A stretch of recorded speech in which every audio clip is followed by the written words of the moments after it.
126 to 111. That is not a score of a victory for the New York Knicks. It is a score of a win for the Detroit Pistons. The Knicks are now 0-3 against the Pistons. The Pistons played without Jalen Duren and Isaiah Stewart, and it didn't matter. The Knicks were mostly healthy, and it didn't matter at all. It felt like we kind of saw, not exactly the same, kind of saw the same movie again. Dexter Henry, joined by Terrika Foster-Brasby, the ops in the building, Pistons fan in the building, with us for the postgame show. So we're actually going to get some Pistons perspective on the postgame show, and she has been fairly balanced. She has not just been the whole time taking it to the Knicks. She's been good. My guy Bryan Fonseca as well here in the building. So we're going to talk about this. I'm going to get with it right off the top. And Bryan brought it up. We had the poll. Is this the Knicks' worst loss of the season?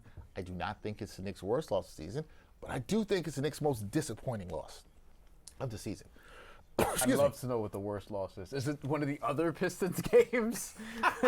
Is it the first one? What constitutes as worse? Is it like score? Is it like playing performance? Like worse to me, and this is I think explaining the distinction is worthwhile. I think so. Okay, worse for me, a lot of times it's going to come down to like, I never really question players' effort. But it's like if you didn't have the fight of resistance, which can be applicable to this game. Mm-hmm. Okay? But I think that also sometimes creeps in for me why it's disappointing. Considering the circumstances, considering 0-2, considering there was no Jalen Duren, considering there was no Isaiah Stewart, considering you were at home, considering you got off to a 9-2 lead, and the Pistons weren't shooting the ball well. 1 for 10 to start the game. I don't give a damn about the shooting. Where was the defensive continuity? Oh, the Pistons were 1 for 10, to be clear. Yes. To start. Yeah. Just not the Knicks. Yeah, just. I would say I didn't care about your shooting. I meant the back to the Knicks shooting. Because people are going to be like, well, the Knicks should have outshot him there. Well, if you played some better defense, what's that? When the Pistons got their confidence, and that's fine. You mentioned it. They got confident in doing what they had to do. Especially, you know where I think the game was lost? End of the second quarter. That's where the game was lost. That little run right there is where the game was lost. End of the second quarter. End of the second quarter. Going into the half. Going into the half. Here's why I say that. Okay. We saw a little bit of a response from them coming out the half, but it looked like they got their heart taken. Where was the heart after that? I think that's kind of where they lost it. Like, Cat made the run, and then Cade came back and was like, all right, enough. And that to me, like, any hopes of them coming back, like, that was it. Okay, so let me say this. Semantics, but no, whatever. It's fine. Yeah. That, what you talking about in the third quarter, that looked just like the second quarter to me. The movie just repeated again. That's what it is. That's what happened there, okay? It's disappointing to me because where's the fight? Mm-hmm. Yeah. Where's the fight? Where is the fight to respond to this when you got punched in the mouth? You love boxing. Love it. Sometimes you're a boxing fan too. I like boxing. Yeah, I know that. Sometimes you get punched in the mouth. You want to see you respond. We saw a little bit of response. But when it got a little bit tough again, when the Pistons started cutting again, when Duncan Robinson hit a couple threes again, You've seen that more often this season than you feel like you should with this team. Yeah. Now, I want to be very clear. There's also been times this season, we saw it, we probably haven't seen a lot of it since December, but we've seen where the Knicks have had fight, where they've even had blown leads. We saw it in Philly on the road. We've seen where they've had that fight. I'm talking Philly on the road in January, not the last one where they just blew them out. Yeah. But which is one of their best wins of the season. Adversity is when you get punched in the mouth, when everything's not going your way, when you're not shooting the ball that well. That's what you're going to do. When things got tough for the Pistons, JB got a timeout. They responded. I'm just explaining why I think this is disappointing. Yes. This is extremely disappointing to me. T, you can give your thoughts on it. Real quick, do you know how many times the Knicks have allowed a team to score 126 against them this year?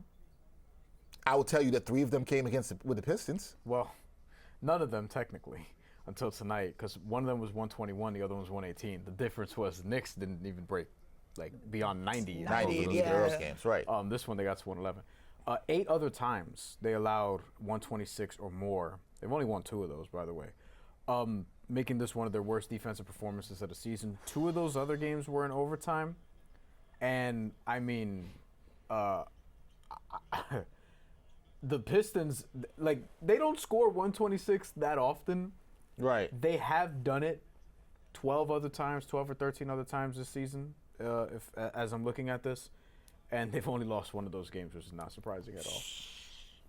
They only lost one of those games. Yeah, against Utah, mysteriously enough. I think there's quite a few things at play here, but I gotta say, I'm incredibly proud of the Pistons tonight. I mean, you come into hostile territory. I'm incredibly disappointed in you. I love this. I am honestly. incredibly So proud funny. of the Pistons It's so much tonight. more funny this way. It is. I'd say it is fun. Incredibly proud of the Pistons tonight. I mean, they came out in a format that really, to everything that you said the Knicks had going for them and the consideration Heading into this game. are the same considerations negatively that the Pistons had to think about heading into this matchup as well. They did not have Jalen Duren and Isaiah Stewart. So instantly you think with the front court being part of what makes us offensively sound, is part of what helps us to go, we've got to figure out how do we counter not having two of our best players. And they countered that by putting up an offensive performance from players named other than Cade Cunningham, and also got huge impact from Paul Reed. Huge impact. He was great. He was great tonight. I think when you think about going into Madison Square Garden, knowing that this is a place that historically they haven't always played incredibly well, but they have done so well on the road that what they wanted to do was minimize the opportunities for the Knicks to get momentum, to get this crowd involved, to give them a place where it became even more hostile than it needed to be. And they did a great job of doing that. So they basically took the home court advantage away. I think another thing that made me proud of this team is the fact that they did not let the small runs that the Knicks had kind of interrupt what the initial game plan was. J.B. Bickerstaff has been so good, and we talked about this during the game. Whenever those little runs start to happen, he gives them an opportunity. If he doesn't see it in the first couple of seconds afterwards, he calls a timeout. Great timeouts He tonight. resets. Yeah. He makes sure that he can keep his young guys motivated, keep them centered, keep them focused. He knows who's on the court at what moment, and he does his best to try to avoid mismatches when they could happen. I love that, and so to me, this was a good win. It was a confident win, but it actually just kind of showed that this team, while maybe being young, while maybe inexperienced to some, know how to play together. They know what their strengths are, and they want New York. They are still mad as hell. They know that they should have won that damn series, and they are mad as hell. And I am not convinced that they don't play any other team with the focus that they play New York. This doesn't make me feel good. Nothing makes me feel good. And let me tell you when you know a fan is confident or making that point. When you got the... I'm telling you. Yes. Look. These Pistons they came ready for the mad Knicks. as hell at the Knicks. And every game that they play, there's just a little extra bit of fire that you see out of them when they're playing New York. They have a point to prove. But if you take what Terrika just said, and I think it's a great win for the Pistons. I want to be very clear. You take what you just said, and you take what I just said, we'll get to what Bryan has to say. This is why I'm disappointed. You mentioned the word fire. I haven't seen, hold on, my bad again. No fire. I haven't seen the fire. Where's the fire? Does that not start with coaching? I know we talked about how it can't be on coaching, but does it not start with coaching? I would like to read something. I don't strike. That energy, that doesn't start from your coach. To that point, I think Mike Brown's a good coach. He doesn't really strike me as a rah-rah coach, though. Fire doesn't have to start with rah-rah. That's fire can, I know you're not exactly saying that, so I'm not coming at you for that being. Fire can also be by just looking internally. It has to be the players. I agree. It has to. Now, our colleague, Stephen Bondi, who covers the team for the New York Post, great reporter, Stephen Bondi tweeted, he said, not a good game for Mike Brown. Still can't stop Cade Cunningham. Waits too long to give Sohan a shot, but it might be too late. Now, he tweeted this in the fourth quarter. Look. We'll see more of Sohan. How much of this do I think is on Mike Brown? Me personally, I always am going to players, and you got to get it done. Blame pie. How much of a percent Mike Brown gets? 10. Okay. Because here's my thing. I don't think Mike Brown can and does any of us think that Mike Brown before this game didn't watch the film that we watch in our film studies and doesn't see the problems that's going on and didn't try to make adjustments? Right. Of course he did. We know this. We all around basketball. You cover basketball. But you we all definitely have to also make in-game adjustments. And there are a lot of coaches who do not trying to throw him under the bus again, but I talked about Doc Rivers. Yeah, I'm starting to think you're a Doc Rivers hater. And some coaches don't make great in-game adjustments. And that's something I think like a Steve Kerr, I think he does that well. When I think of a Mike Brown, what's my man's name in Philly? Nick Nurse. Terrible at in-game adjustments. Yeah. Terrible at in-game adjustments. He had a bad adjustment against the Knicks. Oh my God, he's terrible at in-game adjustments. And so kind of an overrated coach. we can. That's a whole different you conversation. You can ride it out for one championship. championship. There are a few that are overrated coaches, but I mean that's what I'm saying. You can be well prepared coming into the game, but once the game is underway and once you see what's happening, that is when your coaching chops have to show. You have to make adjustments to your rotations, to your lineups, to who your mismatches are. You got to pay attention to all of that. When you bring Mikal Bridges on Cade Cunningham, after you just had two other players who had played much better defense on Cade Cunningham, that's coaching. He did take him off when he got cooked. Sure, but I will say this. But the fact he that shouldn't be on in the first place. Right. I'm not disagreeing with that. No, I don't disagree that with was my point. Why would you even do that in the first place? No, not even that. But beyond that, because you got to justify what you paid him. But beyond that as well. I'm not saying you should, but I'm just saying. Beyond that as well, and we'll get to the comments in a few. I saw our guy Dad Adventure podcast who we mentioned Yo, shout out earlier. to Dad Adventure. He was the Pistons fan that rocked with us. Yeah, we talked about the earlier. last time. He's back. And he came and back. he could talk his shit because the Pistons have had this team's That's number right. this shit. That's right. What's his name? The Dad Adventure. Let's go to Dad Adventure. Shut up. Nah, he was cool people's during the Pistons run last time. We'll get to other comments because we got Knicks fans who have made some, I think, some interesting points that I want to get to. But I think, so Mikal Bridges guarding Cade, part of it is also just it goes back to personnel to me. Sorry. It goes back to personnel to me because it's what is the solution in dealing with the Pistons? This is the point I'm bringing up. Do you just not have them? Because OG, by the way, who had 0 rebounds and 0 assists today and 0 steals, which just weird stat line, just 8, 0, 0, 0, and 4. Didn't do a great job on Cade Cunningham today. Was also awful from the field. Was 3 of 13. He was not good all around. He was terrible. He's not good all around tonight. Jeremy Sohan and Jose Alvarado were probably the guys who best guarded Cade in spurts, but they're not going to stop him at all. At the same time, Cade, without Isaiah Stewart and specifically without Jalen Duren, probably shouldn't be getting 90 points and 20 assists. It's not about stopping Cade. It's about resistance. I'm going to keep using that word. Yeah. It's about slowing him down, right? And you didn't see that. Now, listen. You slow him down. He likes that sometimes. Sometimes. Cool. He's a great player. We understand that. It's the same on the other side with Brunson. They understand you're not going to stop Brunson, but can you affect him? Can you make life a little bit difficult like they did for Brunson in the first two games? Now, Brunson was much better in this game than he was in the first two games. Unfortunately, nobody else came along with him in this one. Yeah, right? The numbers are bad. Yeah. Really bad. Right, really. If you look at the rest of the players, it's not good. But I'm going to say this again. Offense be damned. The defense stunk. Now, here's what I want to say. Back cuts. Going back to your point of Mikal Bridges and coaching. Putting Mikal Bridges on him when they did, after you saw a couple players do a better job on him. Now, you want to tell me you want to throw different looks at Cade? I don't never need to see that look again. Don't ever need to see it again. I don't need to see that look again. But that's bad because that you're paying him a lot. See, and this is the point. This is what I'm saying. Now, here's what you want to say. Now, I'm not. If you're just a point, T, you can tell me your thought on this. NBA is a business. It is a business. You We got to know there's justify the edicts cost. that come from uptime. You got to justify the cost. I believe when a sunk cost is a sunk cost, it's a sunk cost. I hope that makes sense.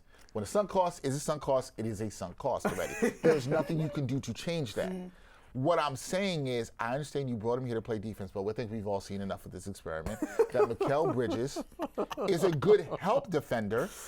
And more safety than corner. This is Bryan's corner. I say it all the time. He's more of a safety than a corner. He's a safety, he's not a corner. We've seen it, right? That doesn't mean he's a bad defender because he's not. He's just more of a safety than a corner. And he's better at guarding down than up in terms of size and position. Except sometimes, we bring a lot of football references today.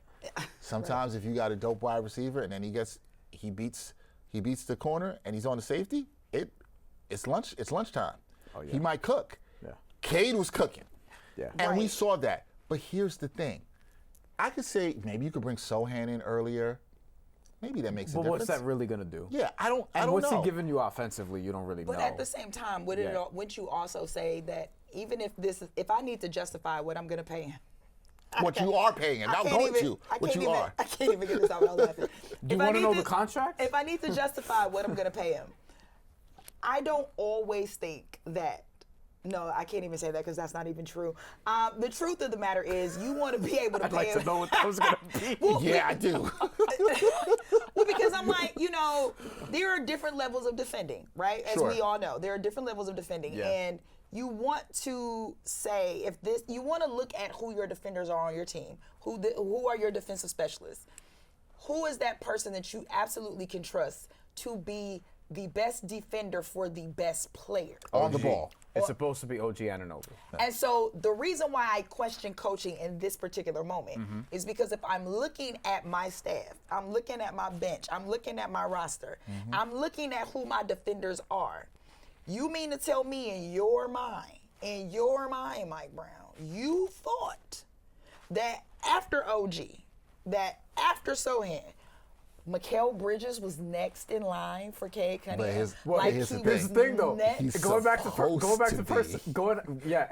personnel. Not saying you should be. Go back to personnel. Who is it? After After those two, like That's where I agree with Brian's point. it's Where you going? him And, or Josh right. Hart or Jose Alvarado. And so I think that there are players that, and we used to say this about LeBron and Cade's his first prime. team All-NBA this year. Yeah, man. you're picking up what I'm putting down.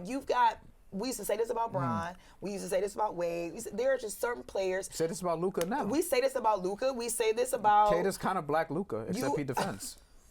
There's just some. I mean, I would say this about Jaylen Brown at times. There are just certain players that you just know they gonna eat, and don't matter what you throw at them, unless they're having a bad game. Meaning, unless they're actually like not like the way that Cade started this game, the way he was shooting.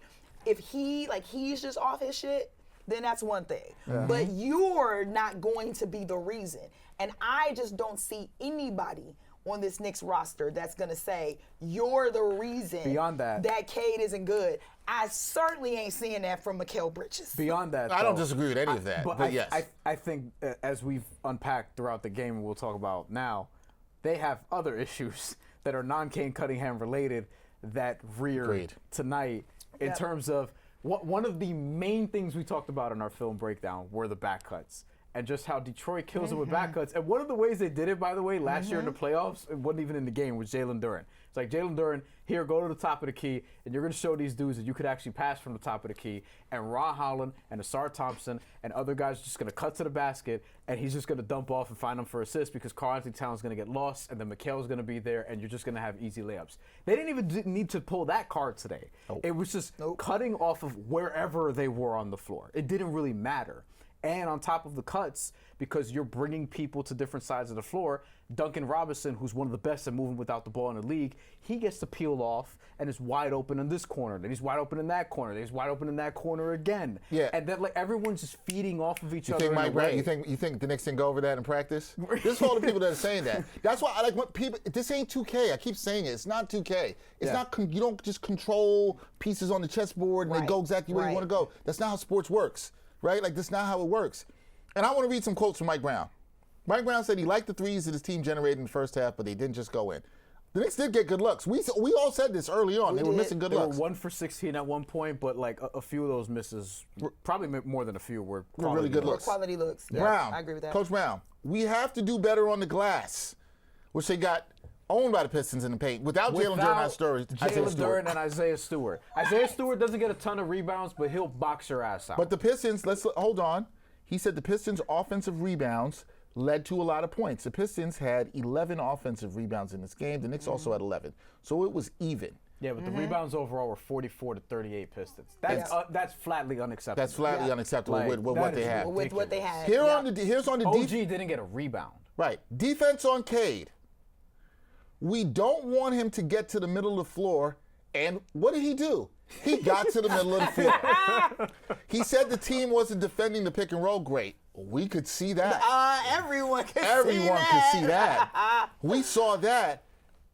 The players know what the defensive assignment is. The Knicks have actually played very good defense in the last 13 games. Well, outside of tonight, really, if you want to take it. And Indianapolis, that game was terrible defensively. Yeah. Overall, they did not execute defensively tonight.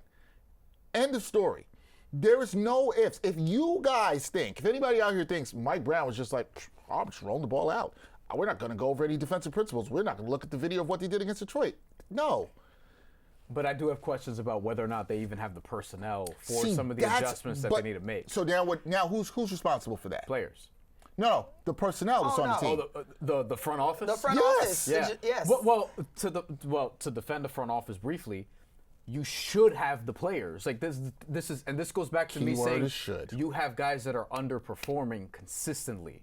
This team should be better than they are. They shouldn't be third or fourth in the Eastern Conference. I also would like to know from a talent standpoint about the defense. Stefan Bonnie and I have talked about this, doing a lot of videos. Mm-hmm. The Knicks, when their defense is turned up after it was terrible in January, it started because they were forcing players away from the middle of the floor and more towards the baseline, which is generally what you're taught to do. The Knicks, to the sideline, not the baseline. The Knicks didn't do that tonight with Cade Cunningham. Did anybody see Cade Cunningham get forced to the sideline tonight? I didn't see that. I saw him go there willingly and still score. And I saw him go there willingly and then say, I'm going to go back to the middle and then cook your ass in the middle. I saw that. Or find somebody else. Or find somebody, or pass the ball. I mean, right. Yeah. I'm going to use the word again. Where was the resistance, guys? Maybe we should look at some comments because we got some good ones. LOL_AWD says Leon built this team to beat the Celtics, not the Pistons. I think so that's an interesting point because I've made this point about Denver before, or really Minnesota, because Minnesota built their team a couple years ago to beat Denver, and then they ran into Dallas before Dallas went to the finals. It was in the Western Conference Finals, and it's like, all right, you got two bigs, now you can guard Jokic in this way, you can make him uncomfortable, you can do this with the guards, and then you go into the Western Conference Finals, and then Dallas just destroys you because you have, similarly here, actually very similar, because you have like Jaden McDaniels, you have Anthony Edwards, you have Rudy Gobert, you have all these different defenders, and nobody could guard Luka. And that's where the problems start.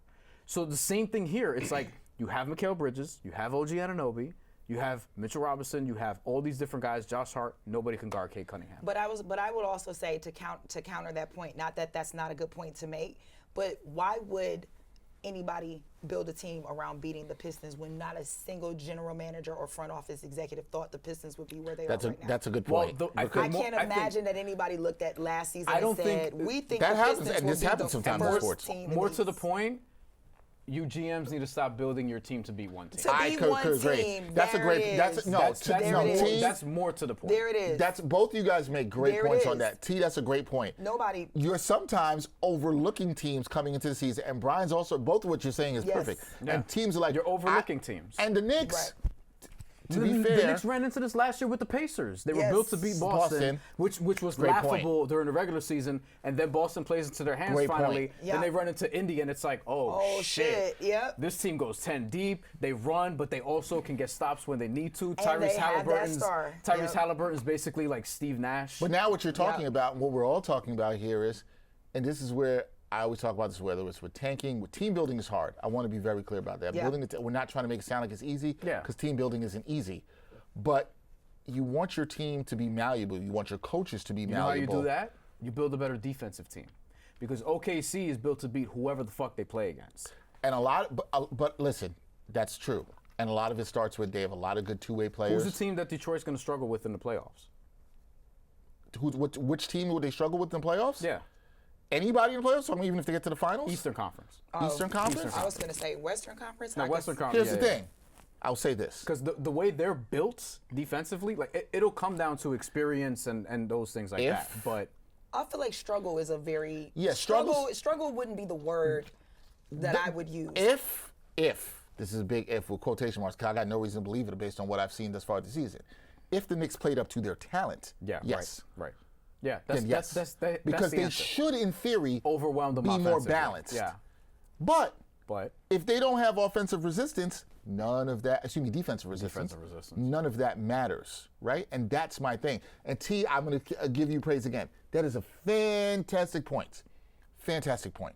Because build your teams to be versatile so they can adjust in a multitude of situations. And I do not disagree with you, Bryan, in that if you build it from the defensive ground up, you could then figure out the offensive pieces, right? You know I'm always thinking defense first. You can build it with that. So to all that, why I said I think it's easy for people to blame coaching, and less for them to look at personnel, and also look at the front offices. A lot of times GMs and ownerships get to skate.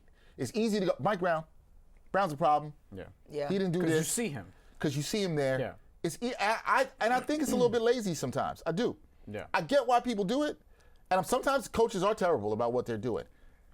I don't think what we're looking at. We just went through stuff, and Terrika just went through and said, you put Mikal Bridges on Cade Cunningham when he's cooked everybody else, and we watch the games, and we know that Mikal Bridges is not a good on-ball defender, or at least what he was advertised to be. Good help. Safety, not corner. Who finished Defensive Player of the Year second in voting Right. once. Did Mikal Bridges being on Cade Cunningham cost the Knicks this game? No. That would be ridiculous. Yeah, I don't think it's one thing. But we don't need to see that anymore. Definitely don't need to see that But anymore. because the way the roster is built, How- you will. Like, you just inevitably And will. because when you have a superstar player like Cade, just like the Pistons do with Brunson, you're going to throw different looks at him. Yeah. Because that would be good coaching to try to throw different have looks to. at him. You do have But to. the problem is you're only good as the cards you have in your hand. And also we got to give Detroit credit for constantly just switching, like getting the switches that they want, getting the mismatches that they want, because that's part of it too. Absolutely. It's like Mikal won't start the possession on Cade Cunningham, and then Cade will find him, which is crazy because like that's who you're seeking out, but it's like he doesn't care. Like he was under the basket multiple times, and Cade's like, all right, cool, I'll just go right at him. He did it with OG Anunoby too, who's better at guarding up and is stronger. Yep, he did it a couple Doesn't times. care. He did it with T, Towns. I think you would agree. Do you think this Detroit team, I think Bryan makes a good point there. When I've watched them in these games and when we did this film breakdown, they're really good at hunting out these mismatches. They find the mismatches. Yeah. Weren't we talking They about move that? all the time. They move. They're constantly moving. Yep. Constantly moving. They're constantly looking for it. And this is one of the things that I credit JB Bickerstaff for, because he's implanted that. Yep. Like he's implanted that in the schematics of this team, that you got to be able to find out where the mismatches are and make them work for you. But I also love the fact that he constantly, while he keeps them moving, he keeps them to ensure that they're always looking around. I think I pointed out a couple of times where you can see Cade's watching the ball, but Cade's also watching the defender. He's also watching the back. He's also making sure that his eyes never leave Always. where the ball could possibly go. And that to me is what helps make you a good defending team. When you think about the Pistons in general, every team that they've had that's been a championship caliber team, from the bad boys in the 80s and early 90s to the 2000 teams to even this team now, it has always been defensively sound. That has been their bread and butter. They have always catered to the defensive, to their defensive strengths first, and everything else comes along. We've always had that, Isaiah Thomas or Zeke, or I make we've this had point that all the time, here though. with- Like, it's the best teams from each city represent that city. Like Detroit, we talked about It's a them being a gritty- gritty city. yep. It's the same thing with the best Knicks teams, and I think this is why this specific team leaves Knicks fans uneasy, because it's not. It those doesn't teams. connect the same Right. with the It's fan not the base. 90s Knicks. It's not the 70s Knicks. It's not the 23-24 Knicks. But can Yeah, I? it's not the 23-24 Knicks. Can I throw- They're more can I throw a talented. wild Let's go. They're Yes. more talented than those teams. Not all those teams. They're more talented than the 23-24 Knicks. But I feel like a bunch of y'all would take the 23-24 Knicks to beat this Knicks team in the playoff series. So two things. Thing number one, I want to answer your question about who do I see the Pistons struggling against. Yeah. And I say this. Or the team you would want to see them play the least. I would say, Boston. honestly,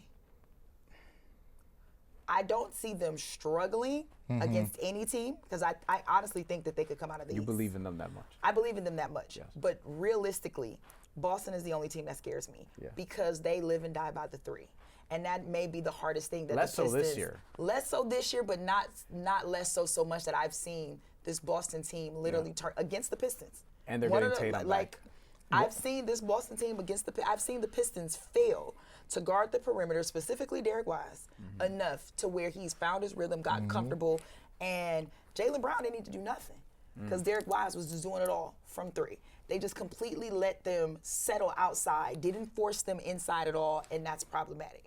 The Pistons are at their best when they're forcing people to make ill-advised decisions. When you got people that are in rhythm and they can pull up and shoot, it's very difficult for this defensive team to get set. That makes me nervous against Boston. Weirdly but enough. the thing is, I don't think Boston will sustain that level of play throughout the entirety of the year, let alone the playoffs, to win 4 games. Because this ain't football. You got to win 4. Yeah. And I don't think they can sustain that level to win 4, not this year's I think it depends Celtics. on how they look when Tatum comes back, which is going to happen soon. Which is going to happen. And weirdly enough, to bring it back to the Knicks, like, they can get the Knicks to take some ill-advised shots easier than they could do Boston, because Boston plays a more disciplined brand of basketball.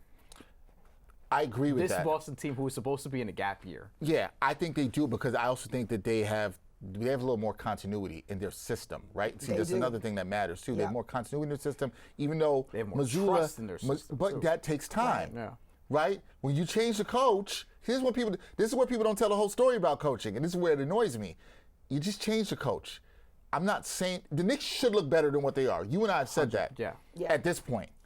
Maybe But they will in the playoffs. Who knows? Maybe. It's a long time. Y'all are really killing me with this. Maybe in not. the playoffs. Maybe. Maybe in the playoffs. But maybe not. like- I didn't say it from an optimistic standpoint. No, I'm saying it could also. I'm saying both ways. Yeah, because last year, Listen. I thought they were DOA in the second round. I thought they were. We gonna did. lose to We the both Celtics. did not pick the Knicks. I picked the Knicks to lose to the Celtics. Yeah. You know, and listen, it was funny. There are people in the chat who are like, y'all picking against the Knicks. It's like, my job is to be objective and talk about what I see. Talk about what I see, Not to yeah. wave the pom-poms. Yeah, which is why I've given the Pistons a ton of credit this year. Not shading you for waving the pom-poms, No, just to be no, clear.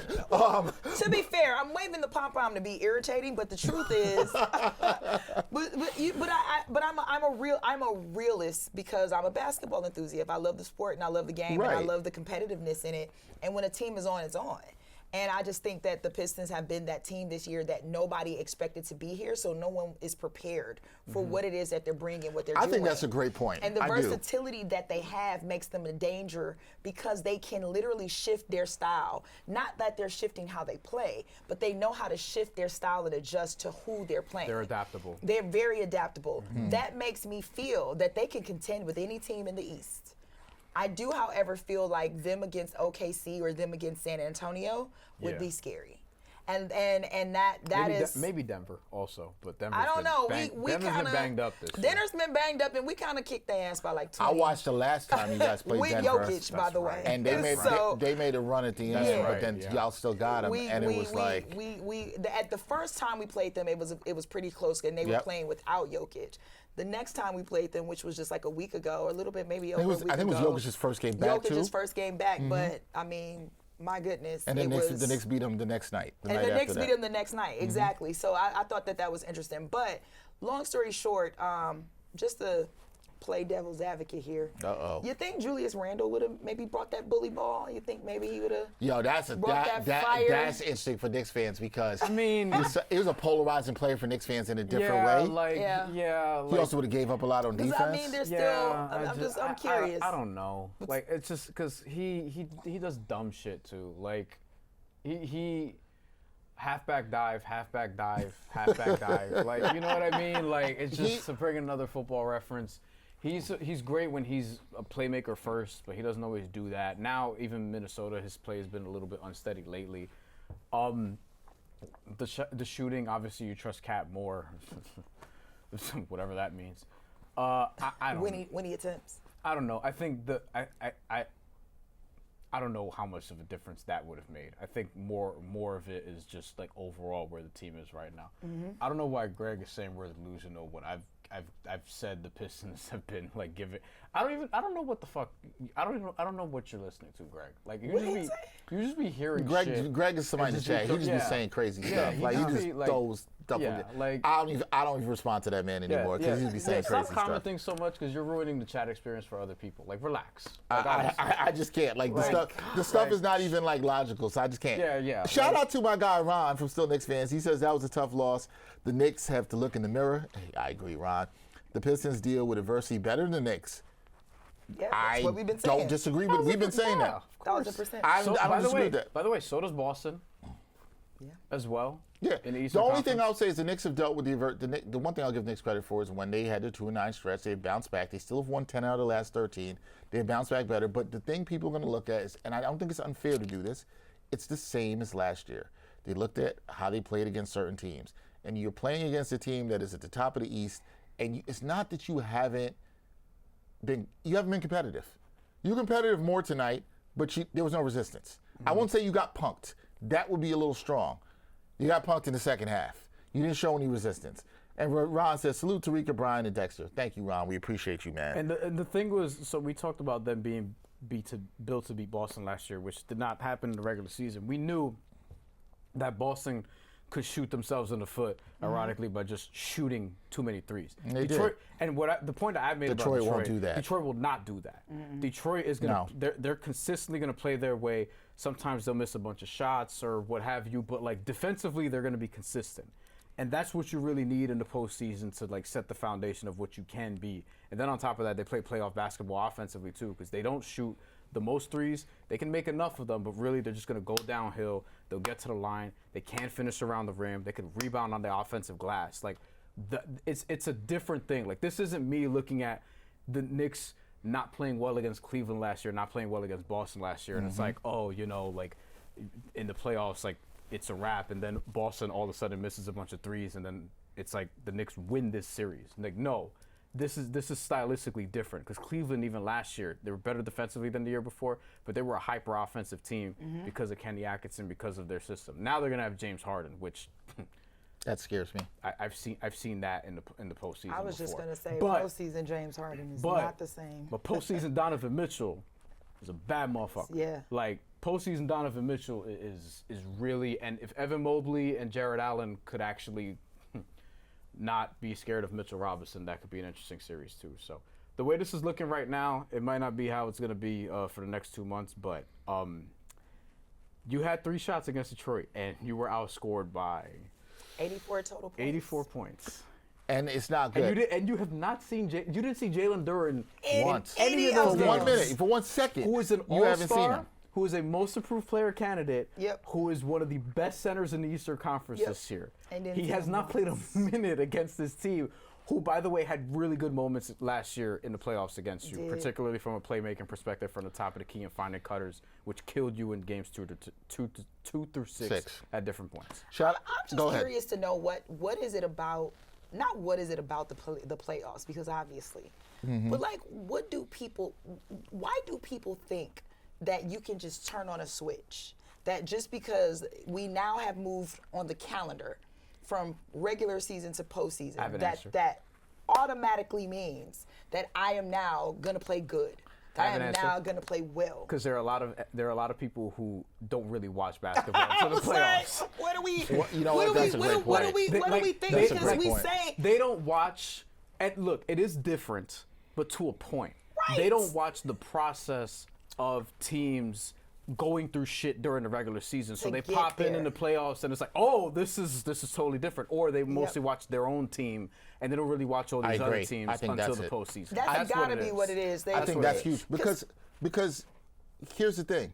Could the Knicks be better by the playoffs? Of course. Yes. But there will be a process to that. The key word is what he just said there. There'll be a process to it. Yes. They are not going to flick a switch. And that does not happen. And this is I'm glad you said that, because that's exactly the point that I'm looking to make. Like, it's not that the playoffs, the Knicks can get in the playoffs and then they'll play differently. Right. It's what am I doing between no championships aren't won in February. So it's great that we've swept the Knicks. That's awesome. Right. But at the end of the day, it's still February 19th. There's still a lot of season between now and April when the playoff starts, right? Yeah. So at the end of the day, it's what are you doing to get better, and how are you improving, and how are you looking at playing teams like this, like Detroit or whoever, or Cleveland. What are you doing, and how are you adjusting to get better? And so I think the real question has to be, do you think that there is enough time for them to figure out the adjustments that they have not seemed to have figured out between February and November? Well, and October. I will say yes, but it's getting late early.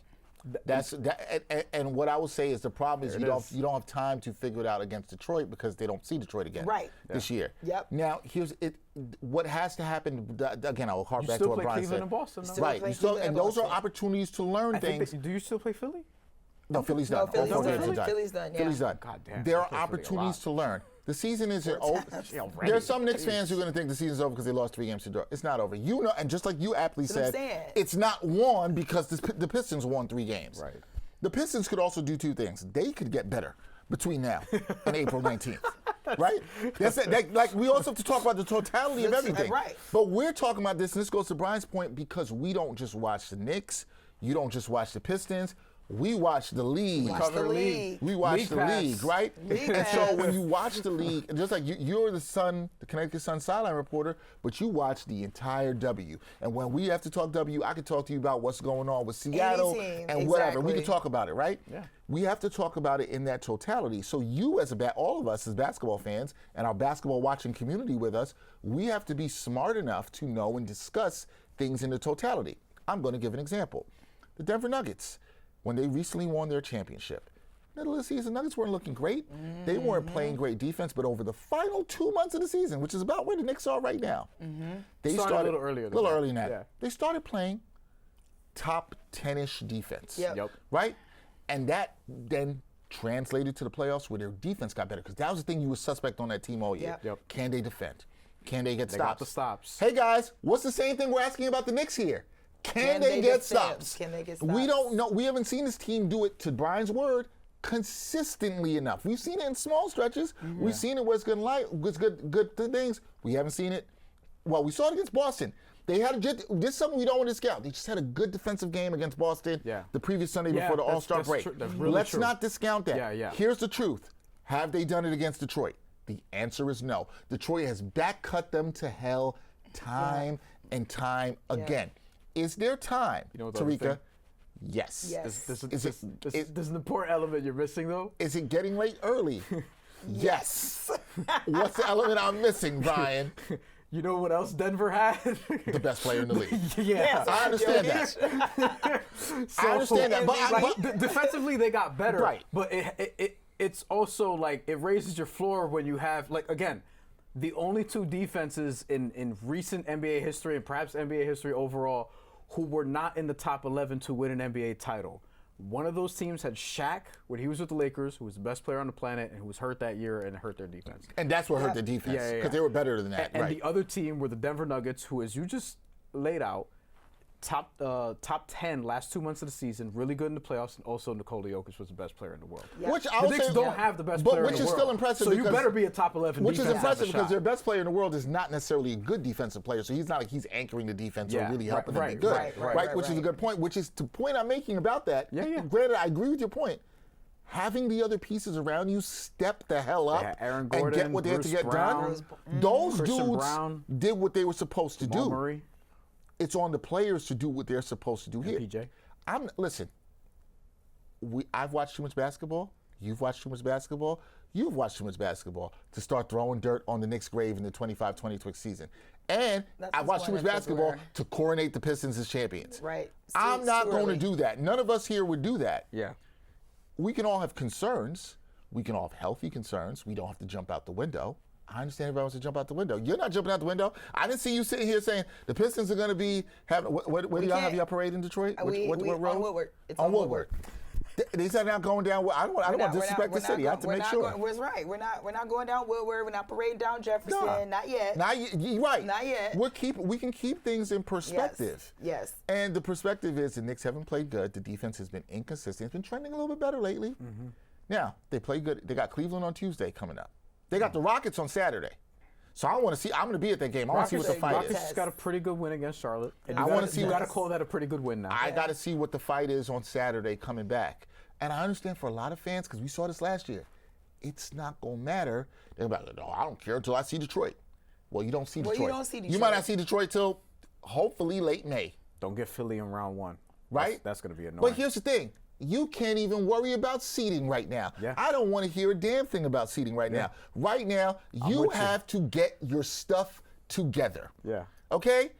And Didn't you guys just win the last 8 out of 10? that's what, 10 out of 12. Like, honestly, it's not like there are worse positions that the Knicks could be in right now. Yeah. There are much worse positions that the Knicks could be in right now. So I mean, it's the New York market. It's what y'all do around here. Y'all act like the sky is falling. The The sky sky's always is falling. falling the moment that you fucking lose. Like, dog, y'all, it will be. You do know there are like a good 40 more games left, people. Like, relax. 20-something. But It's really, I'm over exaggerating, but the point is, like, come on. I've been saying this. We've sat here and done some stuff after some losses, and I've said this all the time. And I say this to fans. You just watched this last year. You literally just saw this. You saw them go 0-10 against the Cavs, the Celtics. I'm not saying that the game against the Pistons matter. That's not my point. Yeah. But you saw them go 0-whatever against top teams, and then you saw them go to the conference finals when Bryan and I sat here and picked them to lose to the Celtics. Yeah. Right? As did everyone in the world. And here's the thing. Basically. Could they play the Pistons in the conference finals or whenever they play them, and could they beat them? Could they lose them? Sure. It could happen. I don't know. Here's the thing I know. They won't beat the Pistons playing like this. I can tell you that. You ain't beating Boston playing like this either. I would agree with that. But here, they just had a good game against Boston. Yeah. T is right. Should the sky be falling for Knicks fans? No, but some of y'all like to live in misery. The sky is not falling, guys. Y'all will be okay. I agree. And I don't honestly, know about that. And honestly, Well, what's okay? For some people, you'll be some okay. people might not be okay. What I mean by that is just simply like I don't foresee unless like something happens health-wise, which nobody wishes to happen on anybody.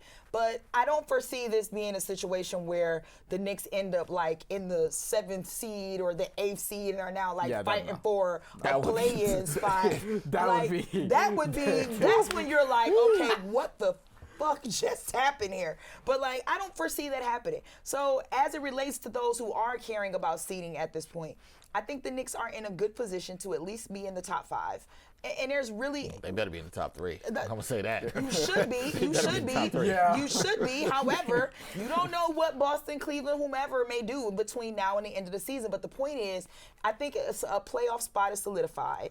And maybe, just maybe, people should pump their brakes. Because you're worried about, well, we got to see Detroit in the playoffs. We got to see Detroit in the playoffs. Be careful what you ask for, because just like the Knicks are looking to get better, Detroit is also going to be looking to get better, and they are playing with a little different of a motivation than New York is.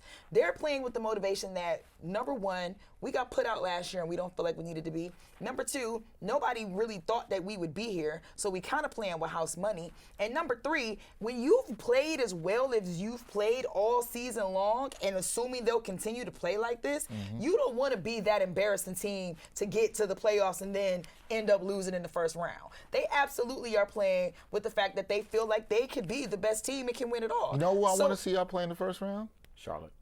Yeah. Oh, y'all I hope they get y'all it. want to see people get their ass whooped in the first round. That's what you want to see. I just want the I want to see Miles Bridges. That's what I you want want to to see Miles see. Bridges and Isaiah Y'all Stewart. want to see. Yo, you know, the I'm Knicks, glad you pulled this up. the Knicks have 9 of their next 12 games on the road, Good. which is Good. important. They're 13-13 on the road this year. I've been talking about their underwhelming road performances, to put it mildly, this season. They have a worse road record than the Pistons, Celtics, Cavs, Raptors, and Sixers. And Hawks. They're the only of the top teams in the East that have a record not above 500. Because they're 13-13, not below 500. They're at 500. So you have 9 opportunities on the road in your next 12. So that's the other thing about this. Good. You're going to be away from the Love Garden it. for a lot of this. Love it. And a lot of that's because the Big East tournament will be at the Garden in the beginning of March. Yeah. Love it. Great time to go get tested on the road. Yep. Great time. This is what you should want. This is me, how I look at stuff. You want to know some of the games? You don't want to run from the smoke. The road games? Yeah. Yeah, sure. Cleveland. This is not in order, because I'm not going to do all of them. But the main ones that you have to put on your radar. You have Cleveland, you have Toronto, you have Denver. You have the Lakers and Clippers on the back-to-back, which is interesting. And then Indy at the end of that, so that's a revenge spot for the Well, Knicks. given their Indy most is recent just performance. Indy's Just not. beat the Knicks. Indy's going to be, yeah, that's why. Indy's going to be tanking, and so is Utah. And by the way, you have another road trip not long after that with Charlotte, OKC, and Houston as part of that. And then Memphis, but who cares about Memphis at this point? Good. You should want this. You should want the smoke. You should want to be tested. The road is where they say teams I can don't think sometimes people come do. together. People act like they do. I don't think they actually do. How do you not want this? Like, How do you there's not some want this as a fan? Because I think you underestimate how many fans just want to go 82-0 and then 16-0 and just have a cakewalk. Oh, they're the people that play. They play like 2K on like the rookie level. Yeah, like nah. That's not how this works. Respect They it. play NBA jams. I don't think everyone's like that. To be clear, I mean, if the shoe fits, wear it. But I do think there are some people who just like we've dealt with this. Like there are a lot of people who are just going to complain no matter what. I want to address one comment before we get to some video. Yeah. Because LOLAWD said, just want Brown to hold Cat accountable. Just bench his ass one game to send the message. If you don't protect the paint, you ain't playing. Couple things. He's done that already, has he not? Yeah, I mean, not for an entire, but like not for an entire end of game. the But we've seen him not play at the end of games. We've seen him not play Bridges at the end of games. I mean, let's also be very clear here. He said, "You want Cat's going to protect the paint?" Like, Cat's been in the league for 11 years. He's not protecting the paint, right? Like this is not who he is. Like that's not what he's going to do. It's not about protecting the paint. I don't want to see stupid fouls. Stupid turnovers. The dribble behind the back. Y'all saw that. Behind the back y'all was put crazy. that on. They cut that and put on Twitter. Why did he do that? Why? I still don't know. What was that? That was crazy. That's what I don't want to see. I would have benched him for that. Oh my God! Like that was after that hot streak where he had all the points and then he made a couple. We've seen. God. You're right, Brian. We've seen Mike Brown put Cat and Mikal Bridges and not play him at the end of games. We've seen it multiple times this season. Yeah. Mike Brown has not been afraid to roll with who's going to get him there. We saw Cat not play. Well, he fouled out in that game. I was going to say at the end of the Sixers game. He fouled out, obviously, but he saw him go with OG at the 5 and Landry Shamet. I've seen Mike Brown make those adjustments and go with the guys who are playing defense. This problem against the Pistons is so layered. Yeah. That's the thing. I think people don't understand. It's not one thing. It is layered. It's not one thing. It is not one thing. And it's not one person. Not one person. It's not one person. It is layered. If you're watching these games, it is not one thing or one person. It's not just a coach. It's not just one player on the team. If you want to talk about it, let's talk about it from a layer perspective. Please watch our film breakdown that we did the other day. Yeah. That shows you a lot of what the layered issues are there. And honestly, all the things we talked about rolled right over into this game. Like literally every single play we went through. Every single thing. Every single play. So just watch that because it held up quite well, which, you know, I mean, people probably be pissed about the loss, but from a content standpoint, I'm happy with that. Yeah. That it held up well. And look, now you're going to get in, to your point, despite the Knicks winning 10 out of 13, you still got people in the comments that are like, oh, they shouldn't have fired Tibbs. I can't believe it. You can't, it's unfair to criticize The Tibbs thing is done. Like, it's not. I said, what? A sunk cost is a sunk cost. Yeah. A thing you've thrown away is what you've thrown away. It is what it is. Look, again, I don't think they should have fired him, but I understand that they did. And I also remember the process in getting to Mike Brown, and he wasn't necessarily the first or second option. But we're here now, and it is what it is. Look, it is what it is what it is. I'm not tripping about this. Let's look at it before we get out of here. Tia stayed with us plenty of time, and Grace. She's enjoyed every minute. And Grace every second. She enjoyed every second of this. moment. A little bit too much for my liking. Every moment of this, A I little have bit too enjoyed. much for my liking. Couple comments. Sam Gale 9629 says the Knicks defense is a problem. They don't guard the trade point line good enough. That has been an issue all year. Among other things. You are 100% right. I don't think that's there. I don't think specific to this matchup it's that, but they have not been good at guarding threes. We've talked about that. They give up a ton of threes, and a lot of them are open, and they've done it all year. All year. For 100 possessions, they're always in the top 5, top 6. They're not good at. They haven't been good at that. That's a fair critique of the defense. We've talked about that in other film breakdowns. LOLADW says, Dex, when are you going to start talking about the Giants and Mr. Tisch? LOLADW, couple things. When I haven't done any Giants content here. Oh, I just got that. That normally, that normally falls on our show, Blue Rush. Is not generally in my jurisdiction. I do some Giants content on Sundays during the football season, but that is not my thing. I will just say it doesn't look good for that man. That's what I will say. Things are not looking good for that man. There might be some changes in that ownership. That's the most I will say. I could say more. Victor Carnacion, I'm not afraid to say no. I'm just like, that doesn't really matter. Horrible, no defense. I'll put it like this: you don't want to be mentioned in any link with the Epstein files. That's what I would say. You want no part. You want no parts of that. No parts of that. No. None. No. Guys, can we do a favor before we get out of here? There's a couple plays we want to look at because we like to do our little mini film breakdowns through this. I know we have a couple plays, right? Nikolai and the crew, we got a couple plays here. Vashawn Rapstro's 515 says we're just better. He's a Pistons fan, by the way. So we got that. So I'm going to get to that too. What was that? What? I almost forgot Come about that on, play. bro. That's not as bad as the behind the back. Only for Duncan to come out there and just do it. Hold on. This is where Bryan might make a point. What is this? Bryan said that this was where he thought the game turned. And you know what? Bryan is right. Bryan is right. That's a fair The way. Knicks had a chance to tie the game. Right there. To tie the game, and it led to a Duncan Robinson three. ends up hitting this And Duncan Robinson gets a three on the next possession, too. Sure after does. this. You know what we talk about with Cat, because, and not to pick on him, but Wait, but what was that? look. We talked about, like, with the turnovers, it's the soul-sucking, awful timing of this, right? You're on a run because of you, and then you're like, you know what? NBA Street Volume 2. I don't even feel like he you needs know? to. Right, like, I agree with that 100%, Bryan. Like, Cat should have took that to the rack. Like, first of all, why you taking 15 steps at the three-point line anyway? Nikolai, somebody please take a screenshot of that. Nikolai, shout out to you for the perfect freeze frame. Why? Why? What did you think he was finna do? Can I tell you? I'll tell you two things. You know what? Mikal Bridges was thinking on the left, and OG Anunoby on the like, right. oh, shit. They were like, "What's that? What is this?" They don't know if it's a shot, if it's a Euro. How you take a Euro step from the three-point line? Cade, we can't see Cade, but I promise you he chuckled, like, internally. He was like, that passes off. That passes off right. Like this. No, this is. I will never, ever watch a basketball game and put it down to one Wait. play. I will never do that. But what I will say is, the Knicks were on a run. It was 62-60. Yep. They had a chance to your point, T, if he drives, maybe he gets fouled. Although with Cat, he might have got an offensive foul. But, so it would have been a turnover either way. No, there's a good likelihood that would happen. Before we let this They did continue not running. tie the game here. Wait, keep it here. Before we let this continue running, I just want to read this comment before we finish the play and move on to the next. Wait. Hold on. You gotta go back. LOL_AWD says people need to stop voting Cat into the All-Star game. Cat still thinks he's at the All-Star game. Yo, clearly he did. Wait, He's look like, at I'm gonna where line he it up. takes off. Why did you take them steps right there?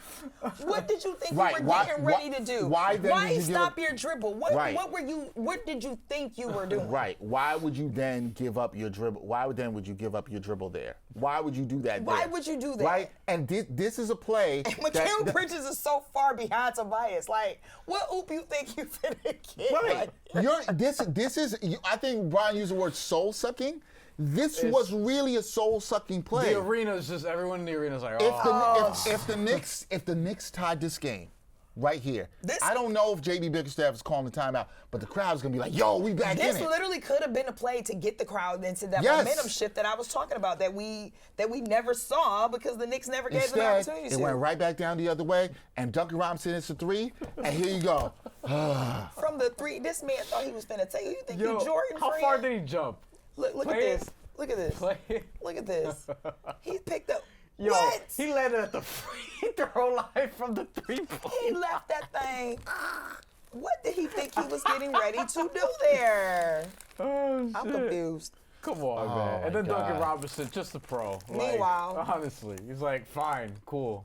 And, We'll get this thing. and listen, this was a huge Josh swing in the Hart's game. like- Twice in this game, the Knicks in the second quarter and in this quarter got it to 2, and then there were I'm gonna use that term, soul-sucking plays.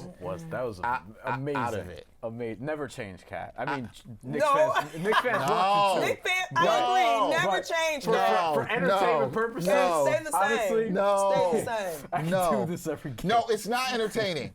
Did you see my Stay face the after the same. behind the back pass? What about that looked That entertaining? was great. Now, do we have that? Do we have the behind the back? The behind the back pass was the Oh, most no. ridiculous thing that Cat did today. Oh, my goodness. I didn't understand why. Again, it's not all on one person. Please roll the next play. This play right here. Oh wow, this was ridiculous. Woo! Great defense by Cat there, or Bridges, or Mitchell Robinson who reached. He right? split both of them. That should never Both happen. of them. With his left hand. Ew. He's right-handed, by At the this way. point in the game, with 3:15 to go in the Mikal's third on quarter, him. The level of disrespect right here. Look at Mikal. Look at that. First of all, he didn't gave him 16 feet.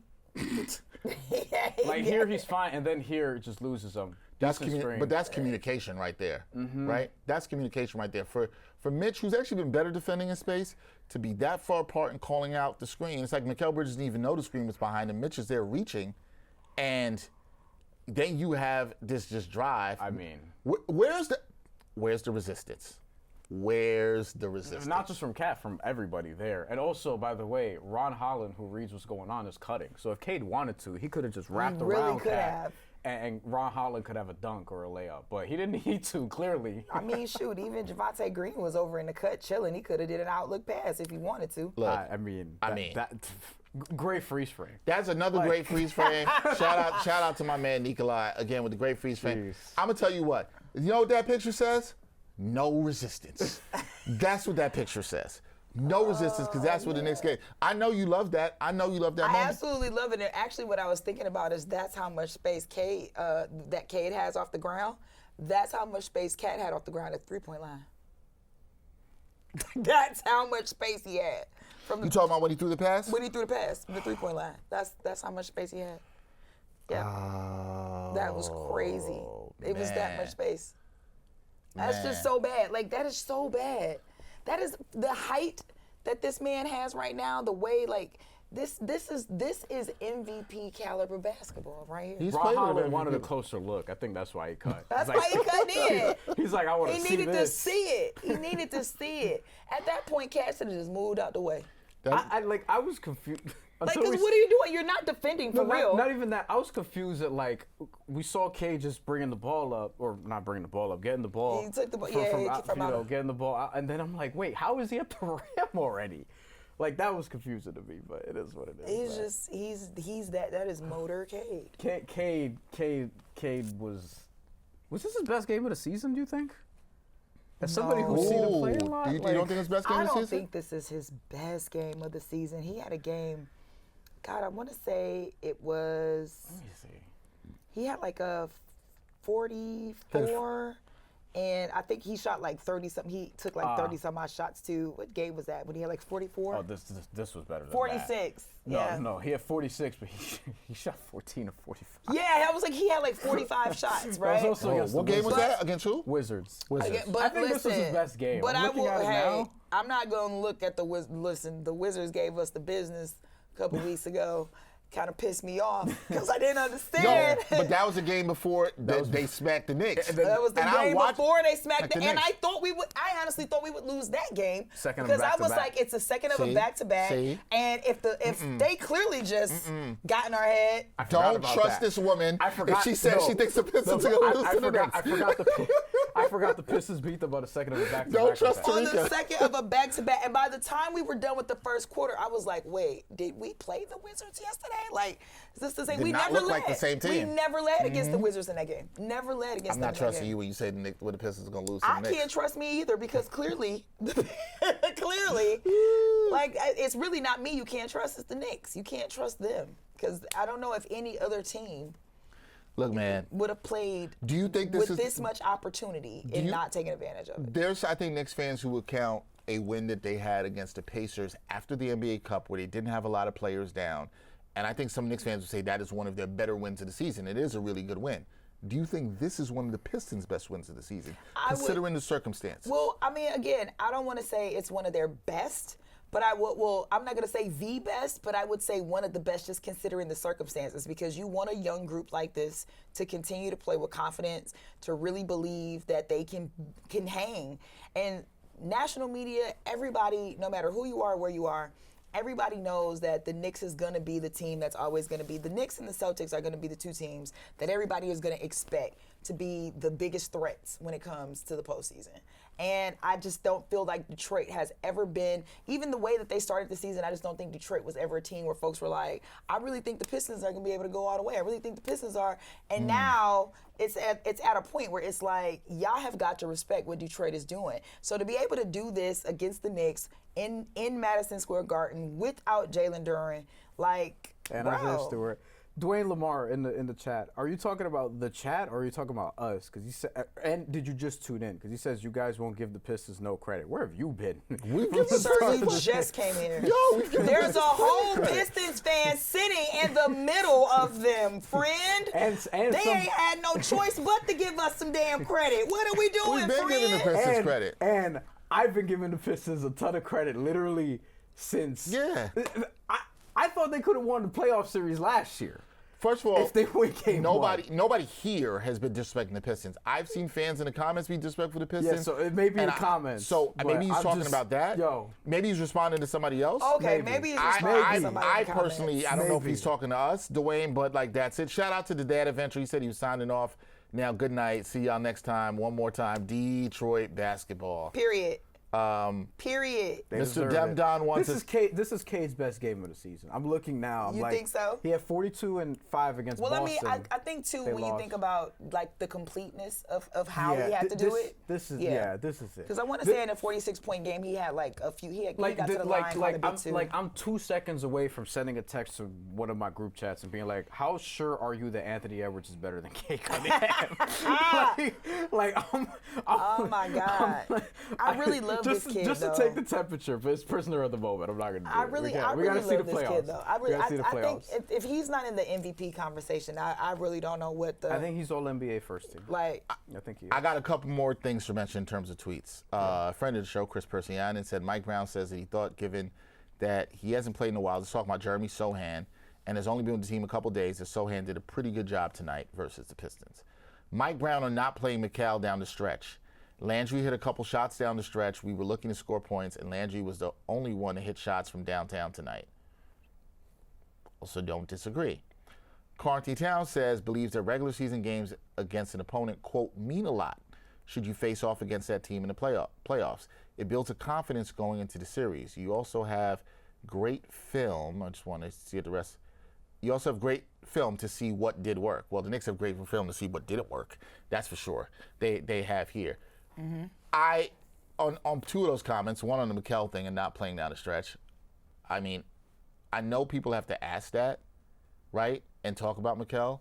We watched the game. Why? Game was over. Why would Brown have played him? Like, Shamit's better point of attack defender at this point. We've seen this. Oh my God. And Shamit is a veteran on a veteran minimum contract. That is damning. Which is damning. Jesus right? Christmas. But to your point, Brown's like, I'm going to go with this guy over this. That is it. And this is also not the first time Coach Brown has done that. For folks that want to say he doesn't make changes, we've seen this before. We talked about Dennis Jenkins being the reason Jaden Ivey is no longer a Piston. Like, sometimes that just happens, where something unexpected happens, and it's like, oh, we could adjust him this way. So if Landry Shamit's better than McHale, he's going to play. He's going to play. Like, he has to play. That's it. Mr. Demdom says, he said Cat is pathetic most of the time on defense. That's always been his problem. He's actually not been that bad on defense this year. His entire career, Bridges never left the locker room. Completely agree. Bridges never left the locker room. This forced Brunson to play hero, which means L. I mean, I thought Brunson played well in the flow of the game. I don't feel like that was the issue there.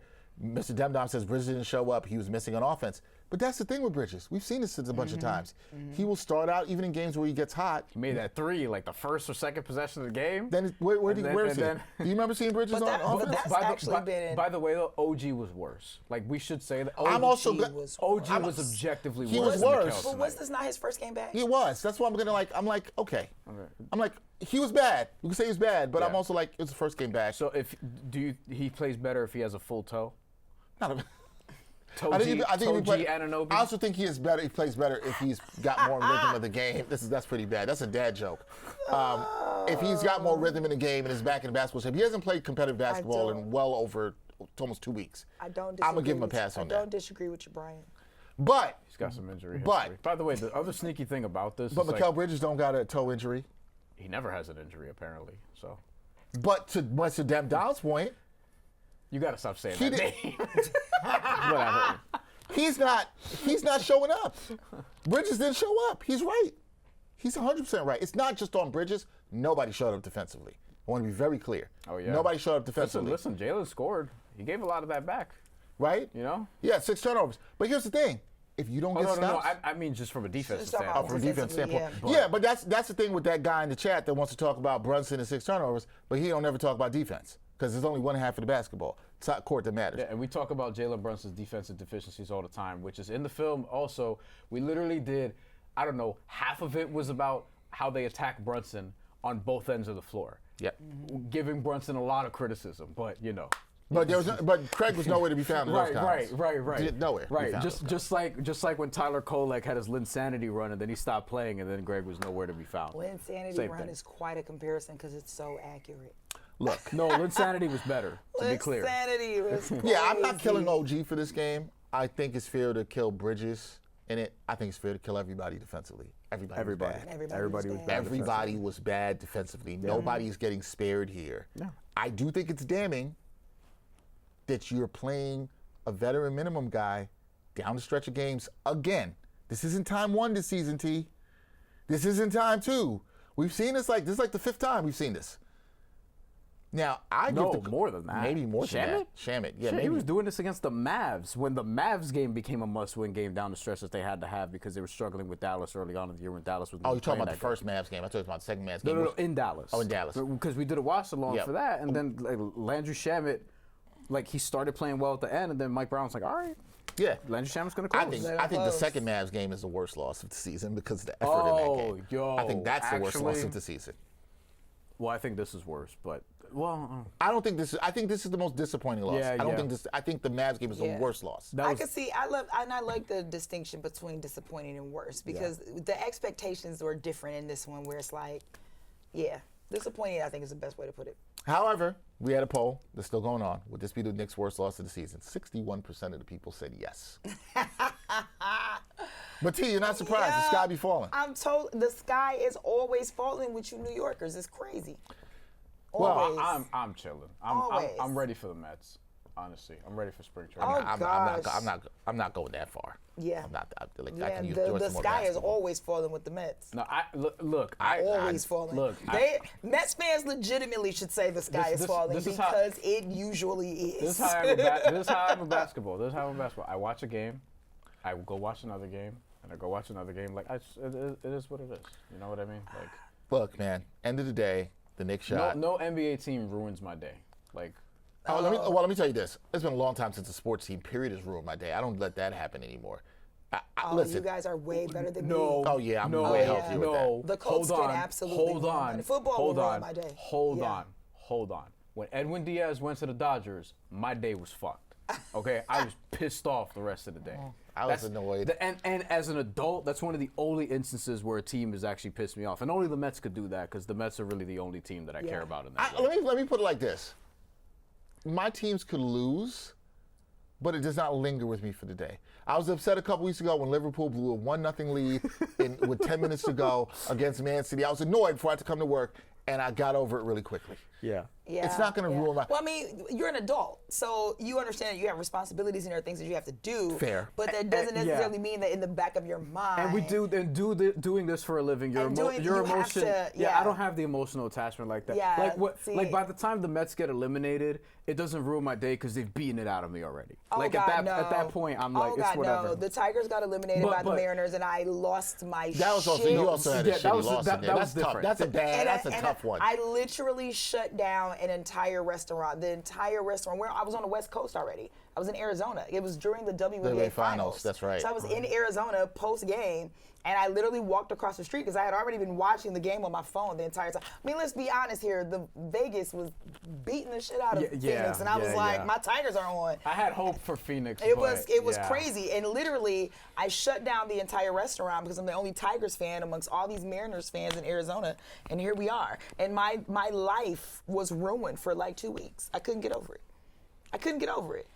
Could not get over it. I'm still a little soft. I don't know the last loss that really crushed Ruined me. Maybe the Mets losing in 2006 in the NLCS. That's the last time I was really crushed by a loss. Oh, Like, to- really crushed. No, Wait, in no. To the 2006, Cardinals. yes, to the Cardinals, because we lost to them in the World Series. No, Yeah. 07, And I thought we were going to smack y'all if we got there. God. the 07 collapse actually that paid me more. You know what's funny? I was 13. So or so. the Mets blew division leads in 07 and 08. and I- last year. And last year.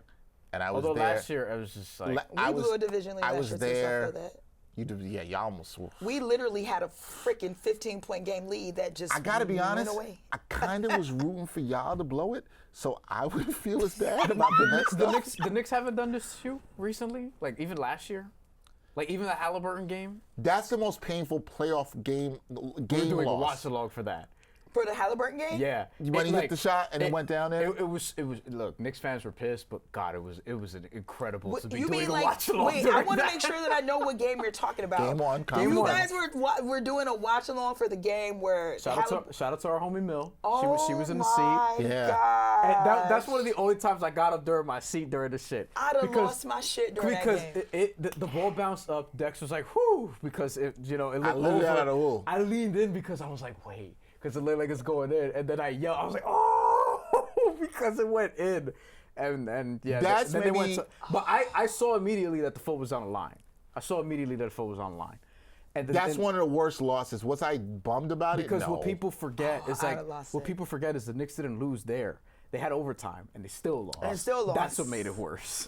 They blew a was it a 14-point lead with 3 minutes to go? Or It just was under 3 like minutes to go? Aaron it was Nesmith. under 3 minutes left, and it was like a 14-point lead. Yeah. Look, man, Aaron Nesmith was touched by God. I still thought they were going to win the series, but I was in Buffalo Was- Wild Wings watching that game. and was I crushed? Couldn't believe it. it was a crushing. That's probably the most. In terms of a playoff loss, yeah, that's probably one of the more crushing ones in recent memory. I got other stuff from when I was younger. That should have hurt more because it was Indiana against you guys. Like that should have I hurt imagine more. it sucked, but God, it was such a good game. It was such a, like No, it was was bad it? for New York. It was not a but good game. It was There's such, nothing good it was about it. such an interesting Oh game. my But God. all right, we're gonna wrap here because Yeah. the Knicks lose. They don't get it done against Detroit. They're now 0-3 against Detroit. All the talk is gonna come now about it. Y'all gonna be in your Detroit versus everybody Detroit. stuff. We're still Detroit. I can't wait to that game against Cleveland Tuesday. Random thing I want to say about Detroit versus everybody that annoyed me. One, Detroit versus everybody was a really good slogan. I love the T-shirts. I didn't like what other cities tried to do themselves. I was like, that's whack. You can't Why do y'all it. doing that? And Detroit versus everybody had a song which I liked. Yeah. And we It's had like, a whack. reason for saying it. It wasn't Yeah. like we just made it up, like because we Right. just felt like everybody was against us. And like no. I remember seeing some people. I was just like early, some And it's people a doing. city that's often targeted by Other- by a certain section of people who believe certain. Absolutely. Yes. Like we literally So, have to fight and grind They for like everything. using didn't like Detroit it. as a punchline, like they do with Chicago, and I don't Yeah, like it. And no. I didn't like the people started biting and be like, I'm gonna do Cleveland versus everybody. I'm like, you're No, Cleveland. Detroit versus everybody is a thing, and then, you know what? And honestly, when I think about sports, there is nothing that further shows Detroit versus everybody from a sporting standpoint than watching Armando Galarraga lose a perfect game because Jim Joyce decided to call on the very last out. Safe. That man was a hater. Detroit officially was versus everybody. That's fair. That is fair. That might be the Only sports moment certain that cities could simplifies do it. that. That is, I'm telling you, that is the official sports everybody I versus know everybody. New York runs the world, but New York could say this too. New York versus everybody? New York could say this. No, they can't. Yes, we New can. York absolutely Yes, we can't say this. Yes, No. we can. No. Yes, we can. Everybody completely wants New disagree. York to be successful because monetarily and economically it works well But for we don't need to everyone. say that. You would think that, but you know what? For You know TV what? networks, You know from a what? sporting perspective, I'm not gonna say what I want to say. everybody wants the we should New York and shut it LA. down. New York and LA are the two teams, market and maybe, bias? Listen, and, listen, oh my God, listen. everybody wants Wait, New no, York no, or no, LA no. to be. I think a lot of people good. hate New York and LA, No, this too. is an off-mic conversation that you will agree with me on as soon as we end this. Okay, As soon as we're done. Nico's in the back right now, nodding his head, like. I don't know where this is going. Yes, you do. Let's end the show because Here's my point is, when this is the last thing I'm gonna say to rap, and it'll be good for people. When a city has an original slogan for them, you gotta let that city rock. You gotta with let 'em that. rock. I understand that. I know where Bryan's probably gonna go, and like the big cities do have targets on them. There are also people that do want them to win. I think both things can be true. However, I'm fine with letting Detroit rock with what they had originally for them. I'm cool with that. I don't like seeing other cities like Cleveland. I saw somebody from Cleveland literally do this. So I wasn't pulling this out of my ass. Like somebody from Cleveland literally was like, Cleveland versus everybody. I'm like, you're Cleveland. Like, you're You're Cleveland. Cleveland. Like, what?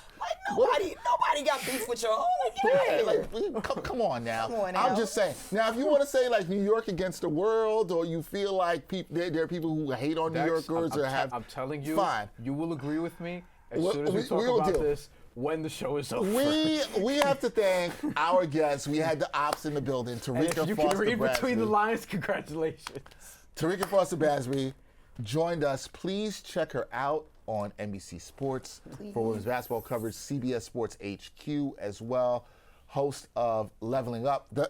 Levels to This. Levels to This, sorry. Levels to This podcast with the great Cheryl Swoops. Period. Which is amazing for the W fans out there. Please check that out. And you also can catch her sidelines for the Connecticut Sun. Yes. Doing a great job there. Yeah. And we hope that the W returns soon. Yeah. Because I want to see Terrika on the sidelines. But and us back and doing stuff. Because I'd like to get paid, please. Yes, and only if they pay the players. And they pay the players. Pay the players so Terrika can get paid. And we can be covering Sun and Liberty games. Yeah, I don't really want to watch the what is it, the B League or whatever it's called, the Saudi invested one. The one with wait, I think you guys should listen to my latest episode of we had Alana Beard on, and she is the founder of Project B. Project B. And Jonko Jones is involved in that too. Jonko Jones, Alyssa Thomas, Nneka Ogwumike. You should check it out. It's very interesting. Okay. It's very interesting. I'm actually going to listen to it. It's very interesting. I haven't listened to that episode. If you guys want more Pistons content, you guys should follow me on Twitter at She Knows Sports, just so that y'all know, Did y'all that the Pistons won again. on that episode, did y'all talk about funding for that league, or? Yeah. Terrika's a true journalist. She was not going to not do that. I'll be there. I would also like to, if you guys would like to see me hate on Terrika and the Pistons, please follow me at DHenryTV, where for the rest of the season, I will be covering at Terrika on Twitter. And That's if you what want I might tweets do. on Ryan Garcia versus Mario Barrios this Saturday, follow me at Bryan Fonseca NY on Twitter, because I hate that fucking welterweight title fight. T, I appreciate you. I hit you with the bad signal last minute, and you came through for me. As always. We said the ops in the building, but it is truly love, and I'm a big fan of what you do, and I appreciate you. And we're gonna have to get together. We're gonna have to. I know you can't have a slice of New York pizza, but we need some Detroit pizza. Does Detroit make pizza with white sauce? Detroit, they do make pizza with white sauce. So we're gonna have to do that. Yeah. We'll have to get that done. Again, I really appreciate you coming through. I think it's fun when you have the opposition in there. It's a different look. It is interesting. We don't need to just sit with Knicks fans all the time. I'm a different type of op. You know what I'm saying? Like, there we go. You want me to be there. There we go. So T, I appreciate you, sister, for coming through. This was a lot of fun. You came and rocked it with us. I feel like if this team's come to playoffs, we have to have you back. I mean, I will be here. I'll bring my Dominican flag. So there you go. There you go. I'll bring my Grenadian Oh, flag. actually, I won't bring my Dominican flag because then that will make it look like I'm rooting for Cat, and I can't do that. So never mind. Understood. All right. For Terrika Foster-Brasby, for Bryan Fonseca, I'm Dexter Henry. We're signing off. A disappointing loss, the most disappointing loss to me of the year for the Knicks as they fall to the Pistons at the Garden. But Terrika's going to go home happy. We like to see her happy, just not tonight. That is all. We're going to sign off. We'll catch you next time, another edition of New York Got Game. Peace. You know the Pistons won again. And thanks for watching New York Got Game. Boom shakalaka.